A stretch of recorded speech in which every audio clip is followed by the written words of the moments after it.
ഒരിക്കലുമല്ല. രാമലീല എന്ന് പറഞ്ഞ സിനിമ ചെയ്ത് ഫുൾ ഷൂട്ടിംഗ് തീർന്ന് ഫുൾ ഡബിങ് തീർന്ന സിനിമ. അതിനുശേഷമാണ് നിങ്ങൾ കണ്ടത് എൻ്റെ ജീവിതത്തിലുണ്ടായ വിഷയങ്ങൾ. പക്ഷേ സിനിമയും റീലും തമ്മിൽ എന്തോ ഒരു കണക്ഷൻ ഏതോ സംഭവിച്ച പോലെ അത് യാദൃശ്ചികമാണ്. അതിനെ കൂടുതൽ അറിയാനുള്ള ജിജ്ഞാസ പ്രേക്ഷകർക്കുണ്ടായത് ഇതിലേതാണ് റിയൽ എന്ന് പറയുന്ന ഒരു അവസ്ഥയിലേക്ക് അത് ചിലത് അങ്ങനെ സംഭവിക്കില്ല. ഒരിക്കലും എനിക്ക് പറയാനുള്ള കാര്യങ്ങൾ ഞാൻ സിനിമയിലൂടെ പറയാൻ ശ്രമിച്ചിട്ടില്ല. എൻ്റെ കഥാപാത്രം എന്തു പറയുന്നു അതാണ് നിങ്ങളിലേക്ക് എത്തിച്ചിട്ടുള്ളത്. കഥാപാത്രം സംസാരിച്ചിട്ടുള്ളത്, അല്ലാണ്ട് മനഃപൂർവ്വം അത് എൻ്റെ ഈ റൈറ്റേഴ്സും സമ്മതിക്കില്ല. ഞാൻ വന്നിട്ട് ഇതും കൂടി കയറ്റിക്കോട്ടെ എന്ന് പറഞ്ഞു കഴിഞ്ഞാൽ അത് അങ്ങനെ പറയുന്ന സാധനങ്ങൾ മുഴച്ചു നിൽക്കുന്ന തന്നെയാണ്. അതിന് ഫീൽ ഉണ്ടാവില്ല. അത് വേറൊരാളെ അടിക്കാൻ വേണ്ടി ഉപയോഗിക്കുന്നതാണ്. ഇപ്പം ഞാൻ സത്യം പറഞ്ഞാൽ ഇത്രയും കാലം എനിക്ക് തോന്നുന്നു കഴിഞ്ഞ 8 വർഷമായിട്ട് ഞാൻ പ്രസിന്റെ മുമ്പിൽ സംസാരിച്ചിട്ടില്ല സിനിമയെക്കുറിച്ചല്ലാത്ത ഒരു വിഷയവും. ആകുമ്പോൾ നമുക്ക് ഉണ്ടാവുന്നത് എവിടേക്കോ വന്നു പോകുന്നതാണ്.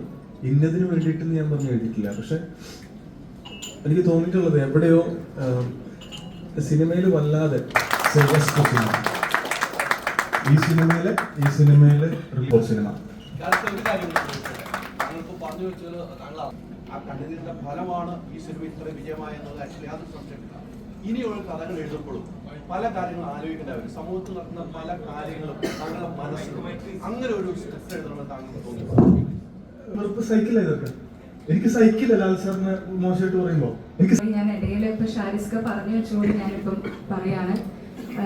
ഇതിപ്പോ എന്റെ 2ാമത്തെ ചിത്രമായിട്ടുള്ളൂ. അപ്പൊ നമ്മൾ വരുന്ന ആർട്ടിസ്റ്റുകൾക്ക് സത്യം പറഞ്ഞ പേടിയാണ് ഇത്തരത്തിലുള്ള റിവ്യൂവേഴ്സിനെയും സിനിമയെ പറ്റി നമ്മൾ കണ്ടിട്ട് കൂടിയില്ല ആൾക്കാർ അങ്ങനെയുള്ളവർ കൂടി മോശം പറയുമ്പോൾ നമുക്കൊക്കെ നമ്മൾ ഈവൻ സിനിമയുടെ ഷൂട്ടിംഗ് നടക്കുമ്പോൾ തന്നെ നമുക്ക് പേടിയാണ്. അപ്പോഴേ നമ്മൾ ചിന്തിക്കും അയ്യോ ഇത് ആൾക്കാർ ഇതിനെപ്പറ്റി മോശം പറയുക. അങ്ങനെയാണ് ആദ്യം ചിന്ത പോകുന്നത്.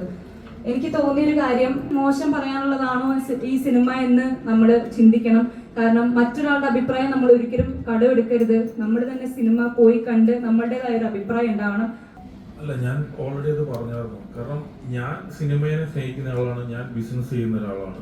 ഞാൻ ബിസിനസ് ചെയ്തുകൊണ്ടിട്ടേ ഇരിക്കും. നമ്മളിപ്പോ ഒരു ബൈക്ക് ഇങ്ങനെ വണ്ടി റോഡിലൂടെ ഇങ്ങനെ ഓടിച്ചുകൊണ്ടിട്ട് പോയിക്കൊണ്ടിരിക്കുമ്പോൾ കാറ്റ് ഈ വശത്തേക്ക് വരും. നമ്മൾ മുഖത്തടിക്കും. ഇങ്ങനെ മുടികളെല്ലാം ഇങ്ങനെ ചെതറിപ്പോകും. നമ്മൾ വീട്ടിൽ നിന്ന് ഇറങ്ങുമ്പോൾ മുടിയൊക്കെ ചീവി നല്ല പക്കയായിട്ടൊക്കെ ഇറങ്ങിയിരിക്കുന്നത്. കാറ്റടിക്കുമ്പോൾ അതിങ്ങനെ പല വശത്തേക്ക് പോകും. പിന്നെ നമ്മൾ ആ ഡെസ്റ്റിനേഷനിൽ എത്തിക്കഴിയുമ്പോൾ നമ്മൾ ചിലപ്പോൾ ഒന്നുകൂടെ മുടി റെഡിയാക്കി വെക്കണമെന്നേ ഉള്ളൂ. ഇങ്ങോട്ട് പോകുമ്പോൾ പലതരം കാറ്റുകൾ വരും. നമ്മളത് ഫേസ് ചെയ്തുകൊണ്ടിട്ട് തന്നെ പോകണം. ഇവര് പ്രൂവ് ചെയ്യണം. മനസ്സിലായി? നമ്മൾ ഓരോ സിനിമകളും റിസ്ക്കാണ്. ഇപ്പൊ ഈ സിനിമ ഇത്രയും കോടിക്ക് വേണ്ടിയിട്ട് നമ്മൾ എടുത്തു വെച്ചിരിക്കുന്നു.